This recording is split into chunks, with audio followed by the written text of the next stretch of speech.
Smell. What is stay at home and isolate? Correct. Coronavirus for 200. Inability to stay awake. Persistent pain or pressure in chest. Trouble breathing. What is seek immediate help? Correct. Coronavirus for 500. Crippling and potentially dead infectious disease eliminated the United States with vaccination. What is the polio vaccine? Correct. I'll take coronavirus for 700. The Daily Double. Should I take the coronavirus vaccine? Wait. Hold up. This is not a game. It's time for serious discussions. We have coronavirus vaccines, but not everyone is comfortable taking them. Here's the facts. Based on what has been proven about vaccines for other diseases, COVID-19 vaccine may help keep you from getting seriously ill, even if you do get the virus. Getting vaccinated also may protect people around, particularly those at greater risk for severe illness from COVID-19. We don't yet have all of the answers. Get informed, talk to your healthcare physician, and make the right decision for you. This is a message supported by the Washington State Department of Health.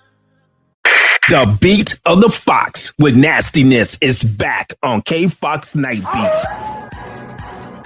Yo, what's the deal? It's the legendary Hall of Fame DJ Mixmaster Ice from UTFO. What's up? Who you thought this is? This is Sir Mix-a-Lot.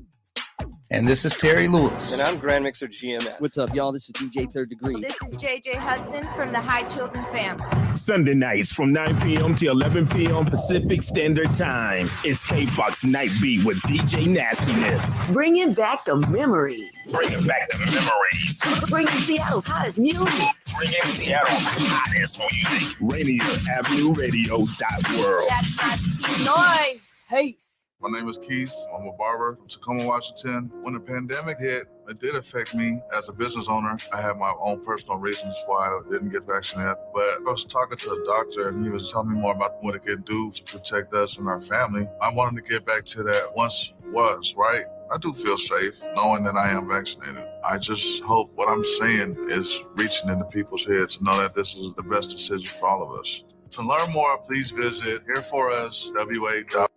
Rainier Avenue Radio.world is your 24/7 digital media hub. Tune in at Rainier Avenue Radio.world. Also find us on Facebook, Twitter, and TuneIn apps. Yo, what up, though? I got to talk. I got to tell what I feel. I got to talk about my life as I see it. All right, then. It's time for you to bring it to the table. Turn up your radio wherever you at. We about to bring it. Street Beat with Tony B. For the next hour, Tony B will give you a chance to tackle local, national, and international issues that affect your community. Street Beat. 10, 9, 8, 7, 6.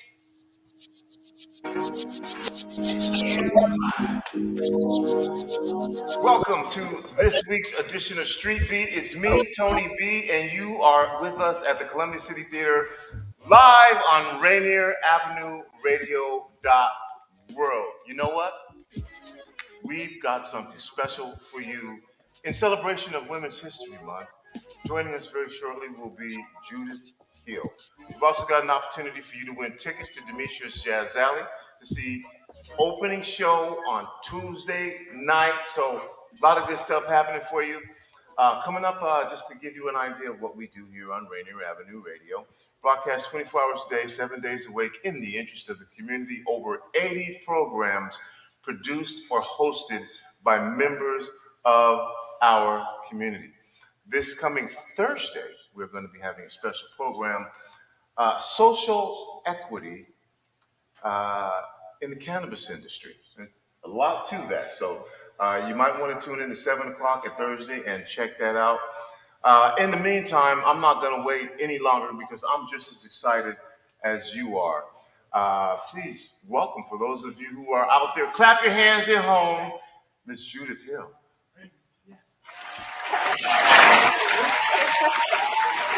Awesome to see you. Awesome to be here. This is such a cool place. Well, thank you. Thank you. Judith, I don't know where to start. The first question that I would like to ask you, which you probably get asked most of the time, to have Michael Jackson and Prince both see and recognize your talent. Is that something that you have been aware of all your life, the talent that you have? It's pretty surreal. I feel incredibly grateful for my journey and to be able to cross paths with such legends like that. I mean, it blows my mind, and I pinch myself every day, and I feel like it was such a gift to be able to be in the presence of them and just to be inspired. And it's not just about the music, it's the spirituality of what they do that just really just inspires me. So I'm so grateful. So I'm taking it music has been in your life forever. Yes, I was born into a musical family, so this is a way of life for me. And for you, what was that first inkling that you have of, I think I know what I want to do? Maybe I want to see you play the guitar, I'm sure you play the keyboards. What was that first musical thing that you can remember that you go, oh, I'm digging this? Yeah, I want to say it's the voice. I feel like when I was really young, I would listen to the Clark sisters, Vanessa Armstrong, and gospel artists, and Aretha Franklin, and it was the voice that drew me to music. And I was like, I want to be a singer, and I want to just reach that depth. And so, as a young kid, that was really my beginning. I would just listen to records, I would sing along, and just enjoy that. Yeah.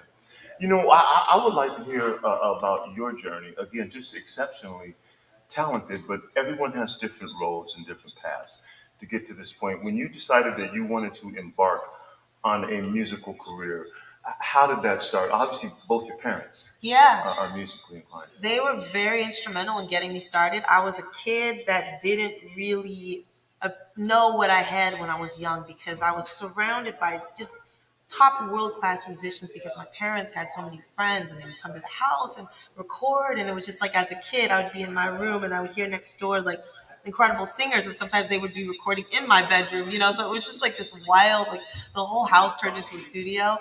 And I feel like it wasn't until I was like in junior high where I really owned it for myself because, when it's like mom and dad are telling you, oh, this is what you're doing, and like sometimes you push against it. So I would be like in my piano classes with my mom because she taught piano and everything.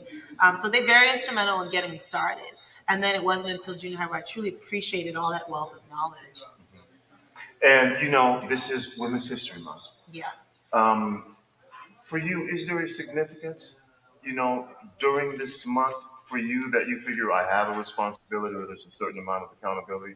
Or even if there's someone like me saying, for you, you are a representative to us of Women's History Month for what you do, what you've accomplished so far at this age. What is the significance of Women's History Month to you personally? If there is a particular significance to it. I know with Black History Month, sometimes I struggle with the fact that it's more than a month. And it's not just a month. Yeah. But with Women's History Month for you, is there a significance to this?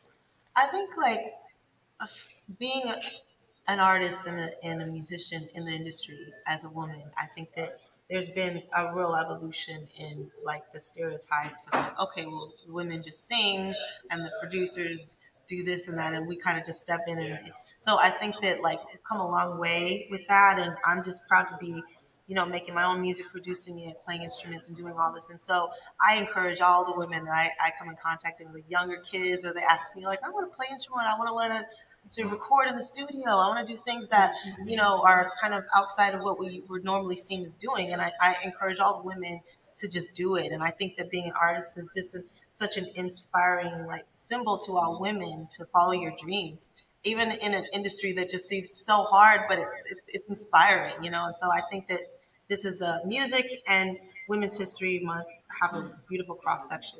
Yeah. Would you say that being a woman in the music industry presented barriers to you that maybe some of the guys didn't have to go through? Yeah, I think that yes, I think that in many senses, guys tend to be more in a place of like, okay, leadership, or like, okay, the producer, or they're, the MD, or all of that. And so I've been seeing that change a lot. And so it's been cool to see just women engineers, women MDs, people that, being able to just really take more control of our sound and what we're doing and how we want it done, and I think that that's really, really good. And it's important for your message to get across, So we were listening to your album, We Love Your Album. And so your creative process, Is it a consistent thing? Do you wait for the muses to come visit you? Do you park down in the studio, and say, I'm going to be here until I work this out? What is the creative process It's like? definitely a park. When I like get into that zone of like it's time to create, it becomes like this monstrous like side of me where I get locked down and the world disappears, and it's really exciting, creative space. But it's definitely like I'm just coming in that space right now because I'm on a new project right now. And it's really exciting. Once I lock myself into that space, song after song comes and it just like piles on each other. So how did the pandemic impact you? I mean, I think we're coming out of it now. Yeah. It feels like we're coming out of it, which is why it's again so great to have you here, knowing that you're going to be performing tomorrow and Wednesday, 2 shows at Jazz Alley. This is an opportunity to see you. You see, she's in Seattle. She's here. Okay, so both Tuesday and Wednesday, I believe shows start at 7:30. And if you don't have tickets, get your tickets. We're going to give somebody an opportunity to win tickets here. But I wanted to talk about that. During the pandemic, what I heard from some folks is they just hibernated and they wrote. Some people, it was really rough for them because they couldn't connect and interact. And sure, for you, creatively, what was the pandemic like? It was more like that for me. It was hard for me to get into that creative space as much as I am now, because a lot of times my creative process comes from coming off stage and like really playing the music in front of people, and then I'm like, okay, what am I gonna do to top that experience? It's like this constant competition with myself. Like, okay, I'm like really excited about how that energy flowed, and then it influenced my next steps. So I think that when I was kind of in the isolation box, it was hard for me to understand what my next steps were. Not that I didn't create, but in terms of like creating a full new album, that's what I'm doing right now, which has been super exciting. Yeah. And what about getting back in front of people? Oh yeah, that is really, that is the joy of performing. It's that dialogue between, the stage and the room and the people. It's like this collective that we just feed off of each other. And I think it's just such a powerful, and I'm truly grateful for that experience. And also I think that during the pandemic I was even more grateful for it, because when it was taken away, it was like, okay, realizing like it's a blessing to do what we do, and maybe not always we're not going to be able to do that. So when we do it, we're just truly grateful. The Jazz Alley is I think, a great club. And because you've been on big stages before, what's that like for you to be able to come out now and then have more of that intimate relationship that you want to have with an audience? Are you a naturally extroverted type person? Do you I love the intimate space. I think that I like the two different experiences, but the intimate space is so. Sometimes it feels more visceral because it's like the music just locks in the space, and it's small, and so it becomes more volatile, and I love that. So I love playing in smaller rooms and just that intimacy and just like connecting with people on a very personal level. You're listening to Rainier Avenue Radio. It's me, Tony B. Our special guest during the celebration of Women's History Month is Judith Hill. Tell me about the new album, okay? The process of what went into it, and I've read some things, but I'd rather have you talk about it for you personally. What was the breakthrough on this album for you? Well, it was really like the next step in my evolution of really sort of taking a look at my story and my identity, and what has a lot of times I've been ashamed of, or I've just felt so lost in being able to communicate myself. This was an album where I was like, I'm just going to own my story. I'm going to own who I am, where I came from, and really start to begin the process of telling that story to people. Because I think a lot of times people they've seen me in many different scenarios, and it wasn't ever a personal, intimate look at me as a person and who I am and what I'm feeling. So Baby I'm Hollywood was really a chance for me to, first of all, I was born in North Hollywood, and it was really like, that town has like sort of a sordid reputation of like, it's entertainment and it's a place of inspiration. People come, but it's also like sort of like this dark avenue where there's like it's like buried dreams and like, you know, lots of discouragement. And so I feel like this was a sort of a metaphor to me of like, okay, being in the entertainment business, you know, you get on stage and you feel the lights and the cameras and you just tap into that inspiration. And then once you get off stage, when the curtains are closed, nobody really gets to see the loneliness, the isolation. And I've dealt with a lot of that, like depression and all of these things, and just felt really alone. And so I really wanted to just allow those two emotions to coexist, the darkness and the light, because that's sort of how I feel about my life.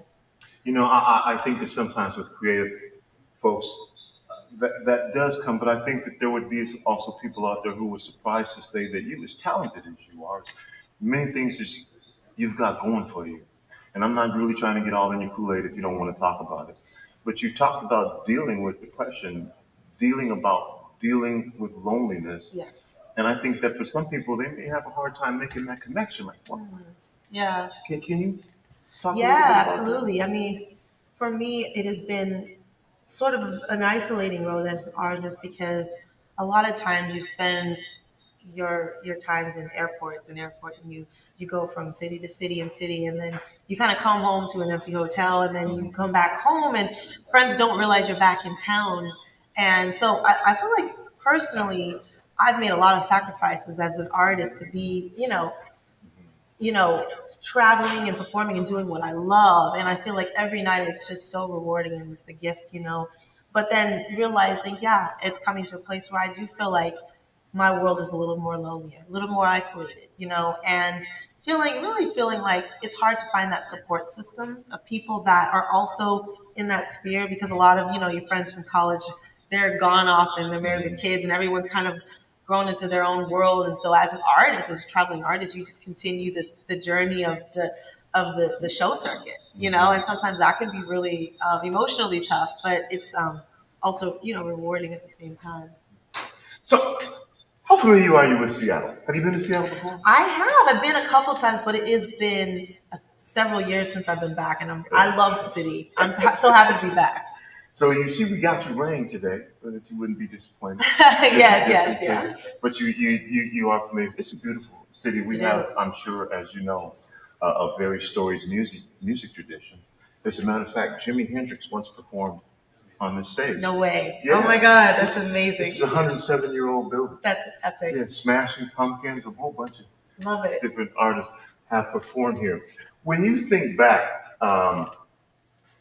to the parts of your career, what are some of the places that you have done, that you have been? And these might be smaller, they might be major things that you go, I loved. Yeah. Playing here, performing here, yeah. Maybe because of the history, maybe because of the size of the crowd, maybe because it was you doing you. Yeah. What were those experiences, those places like? Oh man, there's so many. I mean, everything from like this really dingy basement cave or tavern in Liverpool, not far from where the Beatles just got their started, to that experience, to like really like place like Stockholm, where I just love the energy of the people that appreciate. It's a music town, they just love the music and the funk and the soul. Like really, let's see, like New York, Minneapolis is like another one, and there've been so many special moments. Everything from like an intimate small room to like a bigger theater. There's so many moments that are just special to me. Towns in like Netherlands, Amsterdam is another one. I love that place, You're listening to Rainier Avenue Radio World. It's me, Tony B. My guest is Judith Hill. Judith, thanks to you again for coming here. As you've been on this journey, because it seems as though you've accomplished so much already. I want to go back to the album here. When you were making this album, you talked about this album. What were the decisions that you came across when you were thinking, this is who I want to be engaged, this is who I want to be part of the team? Mm-hmm. Can you make those decisions? Was that part of this process for you? This is who I want to do my thing with. Yeah, a lot of it was really just my band and like an engineer that I really enjoyed working with. And I kept it really kind of tight, because I when I get into a creative space, I love to just be in control of the sounds and the string arrangement and sort of all the pieces. And so what we really just do is we went with that album, we tracked it live. So it was like a sort of live performance with the band, and then we would overdub some things. But that was really the experience of that album, which was really a blast because I love the energy of that and just the freedom that comes with just going in there and performing, Is this the same group of musicians that you're playing with? Are those the folks? Yeah. Oh, wow. Yeah. So you tracked it live. We're going to see it live. Yeah. Tell me about your band, if you don't mind. Yeah, for sure. Well, my band is quite unique. Okay. It is my dad on bass, my mom on organ, and John Staten on drums. He's an awesome drummer. And I think that, it's a really special experience just having the family up there and just the dynamic up there with my folks. Yeah. And with this, the music industry has changed, evolved. And what are your thoughts about the music industry? Yeah. For you, and I put it this way because we are it's the music business. Okay. And but from your perspective, for folks who are out there listening, I want to be the next Judith Hill, and hear about. What are your thoughts now as we talk about the music industry? It's shifted, whereas before we had big record companies and they did all this stuff, and now there's how many followers do you have? I don't know. From your perspective, talk about the music industry. It is definitely taking a huge shift. I think it's expanded in a sense where you can choose your path. And there's so many different ways. There's people that never step foot on a stage and have a solid career just making records and putting them on Spotify. And they don't even feel the need to even perform. Then there's performers or bands that really just stay on the road. And I think that that's the good part about today where there's different ways you can cut that cake. You can choose what you want. I love performing. So my world consists more of performance and, of course, the digital space and, content and putting out music. But I really like to just take my time with it and put out things that I really believe in and tour it live and more of it like in a traditional sense. But it really has changed in terms of the fact that it's like the turnaround of an album is like content. They want 2 albums a year. It's like constant drive of like TikTok and Instagram. Everything is driven by, okay, great, what's next? You know what I mean? So like really that is something that I'm not a huge fan of in terms of just, I think it's quality over quantity, but not to say that you can't. I mean, I think it's amazing if you can put out that many and push them out like a machine. I think it just depends on what you want to do as an artist. But really, I think that it's shifted a lot. It's a digital space. It's about followers. There's like so many famous people we don't know of, basically. It's just like everyone is their own star in their own universe. It's like a multiverse, basically, of artists, which is very different from the traditional version. Yeah. Does that add a different sort of pressure for you now? You used to wait, okay, you do an album, nobody knows you're making an album really, and one day you come out with an album, and that was the expectation. Yeah, right. But you mentioned a lot of the things that people want to be in your business. They want to know what you're doing yesterday. Yeah. Why aren't you talking to me? Why aren't you hollering? Talk about that a little bit. It is a little stressful for me because I like to be in that conversation when I'm ready to talk to people and engage. But then when I go into my creative cave, my bat cave, I don't really want to have to constantly put out lots of conversations about what I'm doing. And I like the mystery of not knowing, I think that there is something special about that as well, of being able to not be so like, okay, this is what I have for breakfast, like every day. It's like, really, it just depends. Like for me, I'm a little bit more private. So I'm not really that, but I do feel the pressure to do that because that is a big part of the artist's life is like being able to constantly show people what you're doing at all times, Yeah. That just seems kind of invasive to me. Yeah. But I don't know. I feel like that sometimes. You're listening to Rainier Avenue Radio World. It's me, Tony B. This edition of Street Beat is with Judith Hill. We're celebrating Women's History Month. And so the beat of the city is definitely tomorrow. If you haven't already got your tickets, Jazz Alley Judith will be there performing tomorrow and Wednesday, both days. I'm so excited to see you. Now, I saw, do you consider yourself a multi-instrumentalist? Yeah, I love both piano, guitar, and basses and stuff like that. Because it just says guitarist, and singer on your bio. Oh, okay. But I know that you play multiple instruments. Yeah, I started as a pianist. That's really my first instrument. I love the piano. So yeah. Yeah. But they just say guitar. I said, okay, well. Oh, okay. I didn't even know they said that. I'm like, I have no idea what they'd be writing. Okay, but what about all the other instruments? Yeah, exactly. What is that? Why is it do you write on different instruments? It's just that hey, I need to get the perspective from this instrument, or is it just a love for instruments? Why do you I feel like definitely the instruments bring out different sides of me. Like when I write from the piano, it's so different from when I write from the bass or the guitar. And I really, they're all authentically me. So I need to be able to access them all so I can access all the parts of me. Because for a while I was just keyboards and it was great, but I felt like something was missing. And so I picked up the guitar later on in my life, and it was like sort of that missing piece that allowed me to express a side of me that I felt like was longing to be expressed. So I feel like definitely the instruments facilitate bringing out different sides of me. You see, I'm kind of in your mix about your creative process because I think you're so talented, and love the work that you're doing. And so I've kind of touched on this a little bit, but what do you pull from? Is it again? I talked about that a little earlier. Do you pull from your past experiences? Do you see things happening around you and say, "Oh, I'm gonna write about that"? Right. Just from perspective. What inspires you? What do you pull? Yeah, absolutely. The first place that I have been really pulling from is the emotion. Really understanding what the emotion is that I want to express, whether it's sadness, joy, anger. Like I'm really all about I really want that emotion to come out.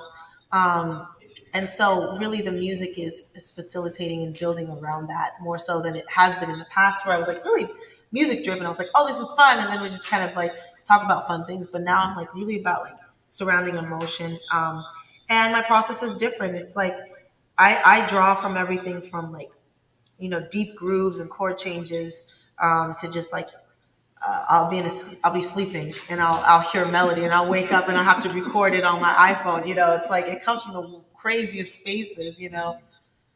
Awesome. Before we go, I want to give you an opportunity to say whatever you want to say to our audience in Seattle, in particular, who are going to be there, about whatever topic you want to. I kind of got in there on. I just really wanted to hear more about your creative process and how you came about with But anything that you want to say to our audience now about any particular subject, I want to make sure that you have the floor to be able to do that. Okay. Yeah. Well, I think I'm just really looking forward to the evolution of music and culture. And I think there was a quote that my friend was telling me. It's really powerful. It says, bad times make strong people. Strong people make good times. Good times make weak people. And weak people make bad times. And so it's really this circular motion in history. And I feel like we're at a really critical point in life where we're at bad times make strong people. And I feel like that's as a culture where we're at. And I'm just looking forward to just as us as the human race to come together and form this powerful chapter in history that will create the good times for the future generations. And I think music is a really big role right now as we come out of the pandemic, as we're into wars and all of this turbulence in the world right now. It's really critical that we step in and we become the strong people, and what we make in music and what we make in poetry and what we say. And I think that as a collective, we can form another Renaissance era, because that's what usually happens coming out of hard times. So that's why I'm excited for where we're at, even though it's a dark time. I'm hopeful, and I believe in us. I believe in the people. Okay. I'm going to make this really, really easy. I was going to ask you a more difficult question, but if you like a pair of tickets to see Judith Hill I shouldn't make it this easy, Judith, but I'm going to make it easy for everybody. I'll tell you what, just tell me, email, Rainier Avenue Radio .world@gmail.com. If you've listened to the station before, then you know that. If you happen to be tuning in for the first time, I'm sure it's probably up on the screen. If you're listening, I'll say it again a little more slowly. Rainier Avenue Radio .world@gmail.com, and tell me one of the places that Judith told you that she enjoyed playing at. All right? So send that in an email. We'll kind of do it on a kind of a first come, first served basis, I guess, and get you some tickets. We just talked about it. So if you were paying attention, you know, that's your pop quiz. Judith, thank you so much for taking the time to come by here. You know, this is this neighborhood that we are in right now. The reason why we are called Rainier Avenue Radio, we represent what's called the most diverse zip code in the country. Amazing. So we speak over 70 different languages in this community with 100 different dialects. Some folks are new to this neighborhood. Some folks have been here for generations, but that's just how we get in. So welcome. That's amazing. That's so cool. And thank you for joining us here, and I'm looking forward to seeing you tomorrow. Absolutely. On stage. Thanks for having me. Again, this is Tony B. Again, celebrating Women's History Month. Special guest Judith Hill. Tomorrow, Tuesday and Wednesday, 7:30, Judith will be performing live at Demetrius Jazz Alley.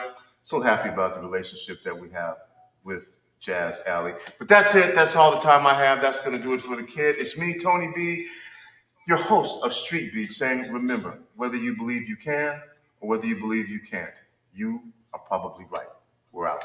Peace.